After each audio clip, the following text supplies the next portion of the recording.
Silence does not mean shutting your mouth silence. What is being referred to as silence or nishabd? One cannot do this. One can become this. See if you can articulate the same things that you're saying with half the number of words. Suddenly you will become extremely conscious of everything.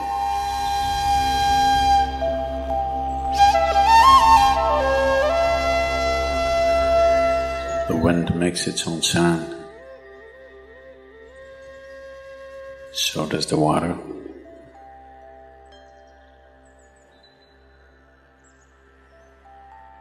So does the earth. In fact, so does the sky. All the celestial objects are making their own sounds. There are sounds of pain, sounds of pleasure, sounds of misery, sounds of joy. For everything there is a sound. With human life, it's very true. Sounds of life, and there are sounds of death, and there are even sounds of silence.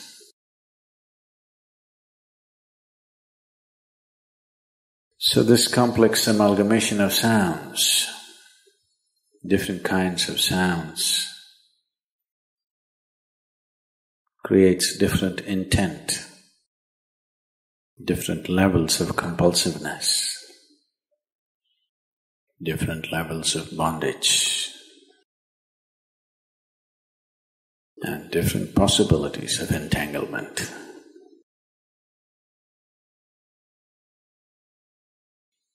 In all this, why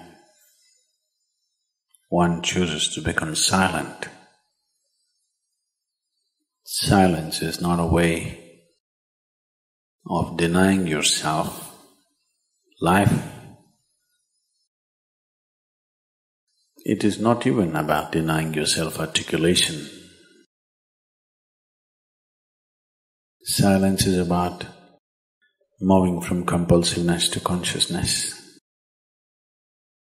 All sounds represent different forms and different dimensions of compulsiveness. When one chooses to become conscious,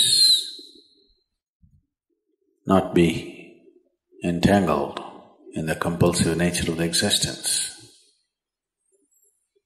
he naturally chooses to become silent. Silence does not mean shutting your mouth silence, plugging your ears silence. You can sing in silence. You can dance in silence. You can even speak in silence. You can even scream in silence. You don't try.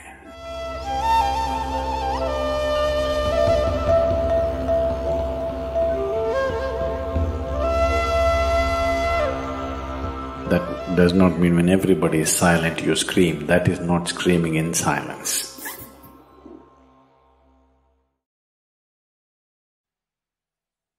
Because sound is of the surface, silence is of the core. It is only the surface which makes the sound.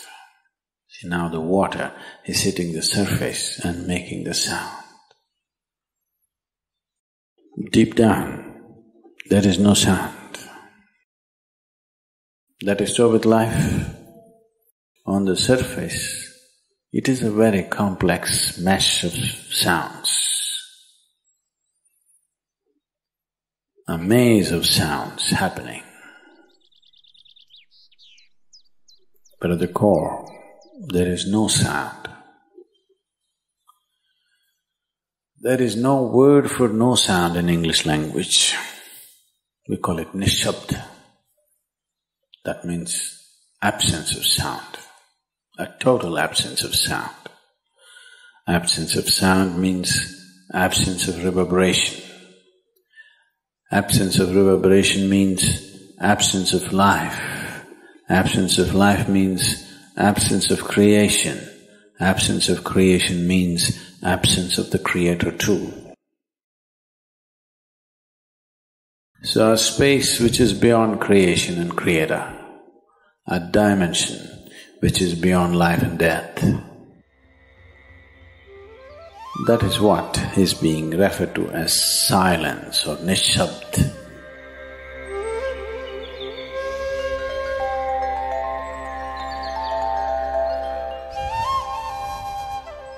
One cannot do this.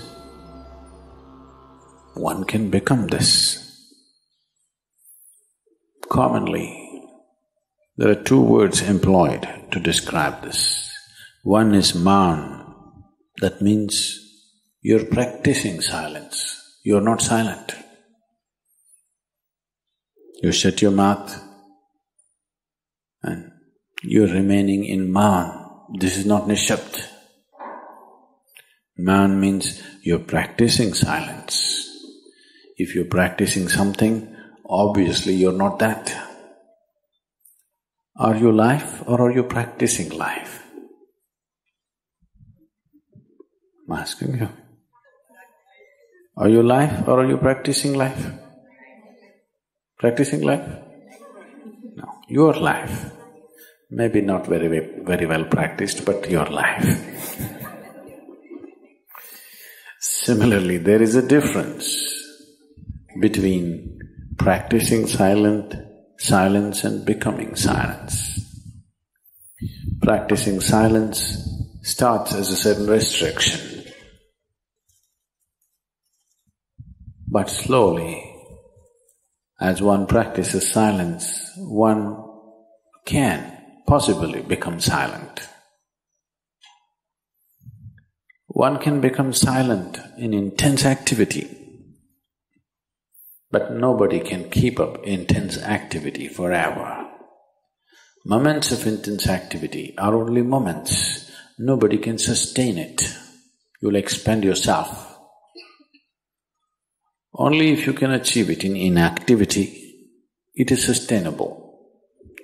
If something is possible only in intense activity, it is never sustainable. In a very intense and ecstatic moment of singing, somebody may become or taste a moment of silence. But how long can you keep it up? Your throat will tear. And your neighbors may kill you. Possible. So this possibility of coming to silence or becoming silent also means to become still, to become utterly still. Stillness can be achieved in so many ways. If you watch a snake, he's still. If you watch a tiger which is on a hunt, absolutely still, charged but still. These are all different dimensions of stillness practiced for survival. If a snake moves too often, he'll get killed. If a tiger does not know how to be still, he'll never get his food. These are all acts of survival. A human being, for survival, he has to be active. Only when his vision falls upon something which is beyond survival, then he will think of stillness. Then he will understand as he observes himself, as he notices the complexity of one's compulsions. He understands the only way to solve it is to become still. to train this body, to train this mind, to become still.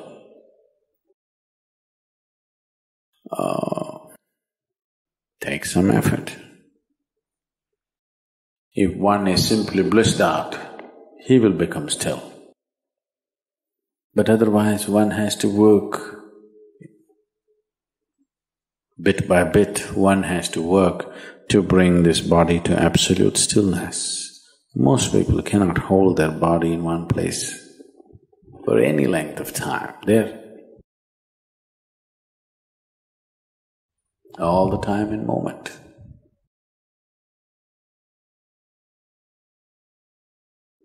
As it is said, a man is ill only because he does not know how to be still. Because in stillness, you're in touch with a dimension way beyond creation.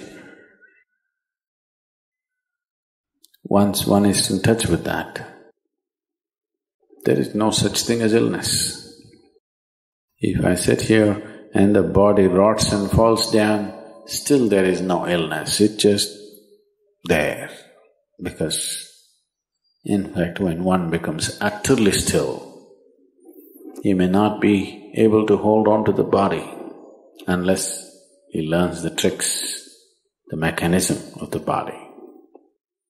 So why should I become still? Will I lose my body? Anyway, you will lose your body. When the time to lose your body comes, if you want to lose it gracefully, then you must know at least a little bit of stillness. If you want to put your body down like you can put this piece of cloth down, with the same ease, with the same gracefulness, then you need to have some stillness in you.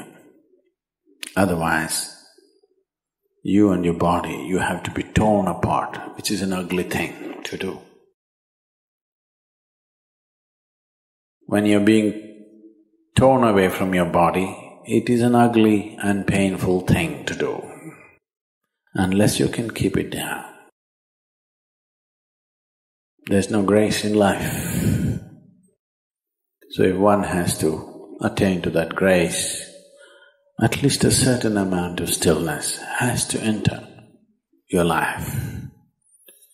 For this to happen, a certain level of silence has to enter your life. If right now if it is not coming, at least practicing a little bit of maun. In an hour, if you're speaking 1573 words right now, how many more? How many words do you spit out in a minute? 1573, you're actually doing that many? I thought that's impossible. Okay, I believe you.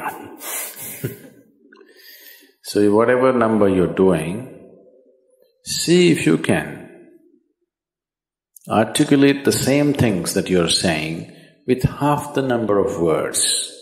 Suddenly you will become extremely conscious of everything. Right now, our oral diarrhea is happening. If you're doing 1573, it's diarrhea, okay. Now, if you have to hold back half the words and still say the same things, now you have to be very conscious, otherwise you cannot say it. Just try this and see. Tomorrow, one day. In an hour, normally what number of words you utter, make it half. Don't curtail your activity, still say the same things. But with half the words, how wonderful the whole world will feel, you know.